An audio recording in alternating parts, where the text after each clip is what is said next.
Всем привет! Вы на канале На велике с бананом. Сегодняшнее видео будет в формате велопутешествия. Это не просто поездка, а поездка с историей о тех местах, куда мы едем.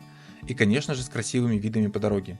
Не переключайтесь, подписывайтесь, ставьте лайки и комментируйте видео. Вам не сложно, а мне очень полезно и очень приятно.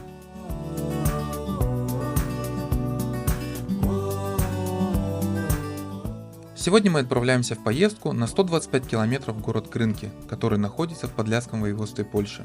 Это примерно в 48 километрах от центра Белостока и очень близко к Беларуси. От центра городка до границы всего 2 километра, а от его окраины около 500 метров. По этому поводу местные шутят, что начинают праздновать Новый год в 22:00, потому что в это время со стороны Беларуси видны новогодние салюты. Это очень старый город, в котором останавливались князья ВКЛ и в котором до сегодняшнего дня сохранились интересные памятники архитектуры. И сегодня мы о них поговорим. Также мы заедем в татарскую деревню Крушиняны, расположенную в 12 километрах от Крынок. В этой деревне находится старинная мечеть 18 века и кладбище, которому более 300 лет. Каждый день в эту деревню приезжают десятки туристов, чтобы прогуляться и попробовать татарскую кухню.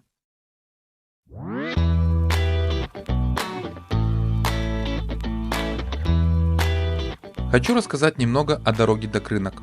Изначально мы выехали в сторону городка Супросоль, который расположился в 16 километрах от Белостока. Весь маршрут до него проходит по велодорожке. На велосипеде можно доехать минут за 40-50 в спокойном темпе.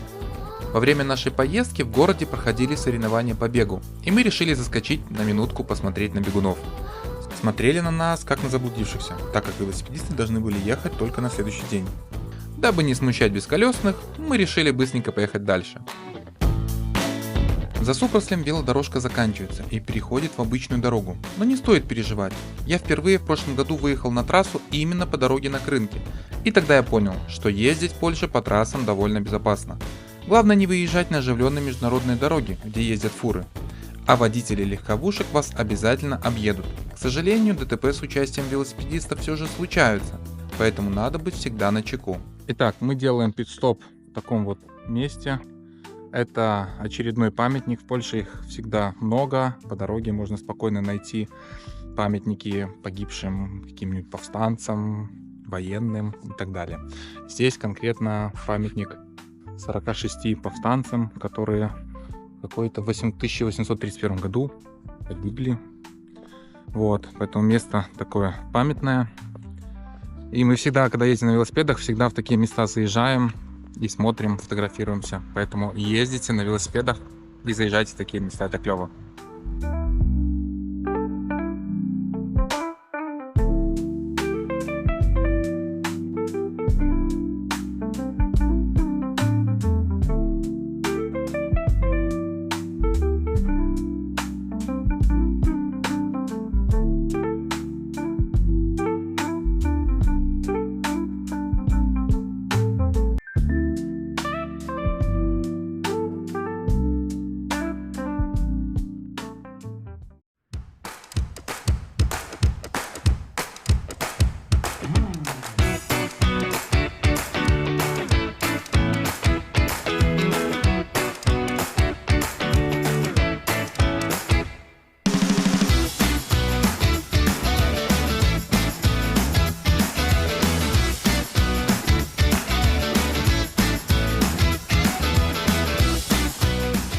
Дороги в Подлясье довольно хорошие, поэтому до Крынок мы доехали спокойно. Конечно, обилие от горок не дает расслабиться, подъемы то и дело заставляли нас крутить активнее педали. Однако виды по дороге были прекрасные, хоть их немного и подпортила погода. Ближе к Крынкам был затяжной подъем на несколько километров и вроде не очень большой уклон, но все же утомительный. Но мы справились со всеми горками и приехали в Крынки, потратив на дорогу чуть более 2 часов. А теперь немного расскажу о самом городе. Я специально съездил в Крынки через пару дней после поездки, чтобы для видео отснять интересные места, так как в день поездки было пасмурно и холодно, и мне не хотелось задерживать моих товарищей из-за съемки. История города начинается в далеком 1429 году, когда здесь был построен княжеский двор, принадлежавший великому князю Литовскому и служивший как одна из остановок по пути из Вильнюса в Краков. Удачное расположение городка привлекало путешественников и поселенцев в поисках места для остановки или основания жилища. Благодаря этому во второй половине XVI века в Крынках уже действовали 43 корчмы и гостевые дома. Первые приехавшие в Крынки евреи были родом из Гродно и Бреста и занимались именно арендой корчм и пивоварен. Одной из характерных черт городка является рыночная площадь шестиугольной формы с 12 расходящимися улицами. Эту уникальную форму вместо сгоревшей прямоугольной придал ей итальянский архитектор Джузеппе де Сакко во время перестройки города в 1775 году. Работы проводились по заказу литовского казначея Антония Тизенгаузена, который в то время был арендатором гродненской экономии. Это уникальная рыночная площадь в Польше и одна из немногих в Европе. Первая деревянная синагога была уничтожена пожаром в 1756 году, и вместо нее была построена деревянная божница, которая также вскоре сгорела. В 1787 году началось строительство каменной синагоги, остатки которой сохранились до наших дней в виде фундамента из огромных валунов.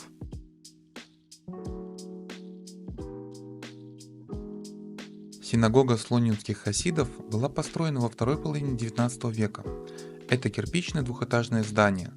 На западной стороне находится пристройка, в которой первоначально размещалась женская галерея. До наших дней частично сохранилось внешнее убранство и несколько характерных полукруглых окон.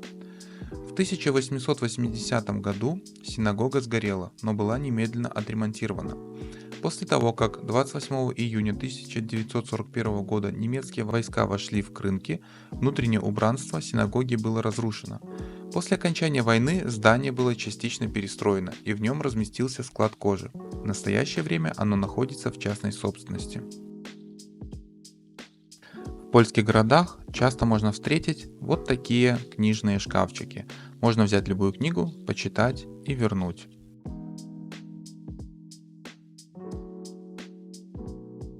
В районе под названием Кавказ, населенном преимущественно бедными еврейскими работниками, в 1850 году была построена каменная синагога. Своим названием Кавказский Бет-Гамидраш этот молельный дом вполне вероятно обязан евреям, которые прибыли в Крынки с Кавказа, а может быть и купцам, привозившим с Кавказа шкуры в местной дубильне. Разрушенное во время Второй мировой войны здание было отремонтировано и приспособлено для нужд кинотеатра и Дома культуры, находящихся здесь до сих пор. На территории Крынок есть старинное еврейское кладбище с покосившимися надгробными плитами, но мы нашли лишь несколько камней с вырезанными символами. Далеко решили не ходить и ограничиться лишь этими находками. Если будете в Крынках, обязательно осмотрите костел Святой Анны. Он был построен после введения эдикта о свободе вероисповедания в 1907-1911 годах. Это довольно современное здание в стиле неоготики. Внутрь мы не попали, однако прогулялись вокруг здания. За костелом находится небольшой сквер с несколькими могилами. Обычно в таких местах хоронят глав костела. Сам костел выложен желтым кирпичом, что довольно необычно. Я бы сказал, что впервые такое видел. Внешний вид немного портят современные стеклопакеты, которые закрывают оригинальные витражи. Однако здание все равно очень красивое и монументальное. По правде говоря, сам город меня немного удивил. Если его просто проехать мимо, то кажется, что в нем нет ничего особенного. Однако, погуляв по нему с целью поиска интересных мест, оказывается, что это очень уютный, компактный городок со своей душой. В нем вы легко проведете несколько спокойных часов, погуляете по достопримечательностям и кафешкам, насладитесь природой, так как центр города стоит на возвышенности, с которой открываются красивые виды. Выложенные брусчаткой улочки, старинные дома – все это создает свою незабываемую атмосферу. А мы едем дальше, в татарскую деревню Крушиняны.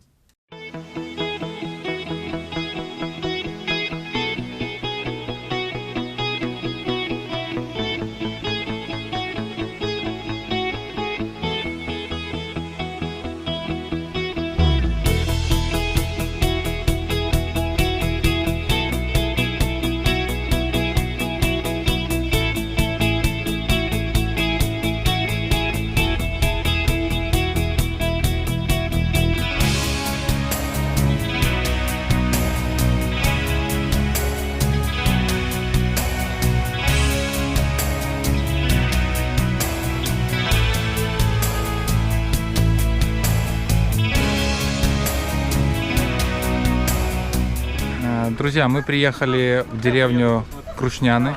Это татарская деревня. Здесь у меня за спиной сейчас мечеть 18 века. Возможно, получится попасть внутрь. Там чуть дальше у нас старинное кладбище, очень древнее. Там ему уже лет 300-400. Там я вам покажу старые надгробия, еще каменные. Оно очень такое красивое, мусульманское. Там очень много таких мусульманских символов. И вообще, в принципе, очень много туристов. У меня сейчас за спиной, видите, один автобус. Там второй автобус. Здесь сейчас прошло, наверное, человек 50-60 туристов. Когда здесь тепло, здесь постоянно много туристов. Сейчас мы пойдем обедать в татарскую юрту. Есть татарские блюда. Деревня небольшая, здесь буквально 200-300 человек живет. Но место классное. Я рекомендую посетить. На велосипеде от Белостока езды 2,5 часа. И получается 56 километров мы проехали. Вот, поэтому не переключайтесь. Сейчас покажу и расскажу дополнительную историю про это место. Деревня Крушеняны была передана королем Польши Яном III Собеским татарам, участвовавшим на стороне Речи Посполитой в войне против Османской империи. После поселения татарского населения здесь построили мечеть, о которой впервые упоминается в документе, датированном 1717 годом. Нынешняя мечеть, скорее всего, была построена на месте бывшей мечети во второй половине 18 века или первой половине 19 века. Точная дата строительства здания неизвестна. В ноябре 2012 года мечеть в Крушенянах была признана одним из памятников истории Польши в составе объекта Бахонники и Крушеняны, мечети и мезары. Еще одной достопримечательностью Крушенян является мусульманское кладбище. Оно было основано во второй половине 17 века, а в 18 веке его обнесли каменной стеной. Самое старое читаемое надгробие датируется 1699 годом, а надписи на старых могилах неразборчивы. Есть также богато украшенные каменные гробницы 19 века в виде пирамид, колонн или полированных плит. Самая многочисленная группа могил относится к 19 веку. Известно более 300 могил этого периода. Надписи на самых старых из них на польском и арабском языках, на грубых надгробных камнях. Более поздние могилы второй половины 19 века представляют собой каменную стелу, украшенную полумесяцами и кириллическими буквами. Могилы конца 19 века и первой половины 20 века построены по образцу христианских памятников. И, что самое интересное, по этому кладбищу интересно просто погулять. Оно не пугает, не отталкивает, как это обычно бывает. По нему можно пройтись как по музею, рассматривая памятники, от совсем старых до современных. После прогулки обязательно загляните в татарскую юрту и попробуйте настоящие татарские блюда. А мы, хорошенько пообедав в татарской юрте, отправились домой. Нам предстояло проехать через город Бобровники и одноименный пропускной пункт на границе с Беларусью и преодолеть еще около 60 километров до Белостока. Обратный путь пролегал в основном по асфальту, чуть задели лесную гравийку, но в общем и целом дорога домой была несложная и спокойная.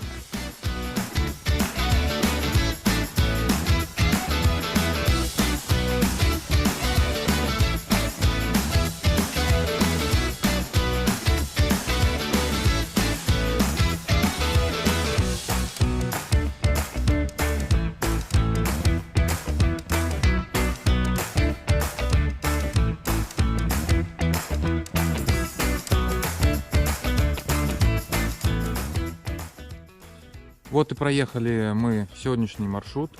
Съездили в Крынки, съездили в Крушняны. Я надеюсь, вам понравился новый формат таких историй о тех городах и небольших деревнях, скажем, где мы проезжаем. Всего проехали 125 километров, на все про все ушло у нас 5 часов 16 минут.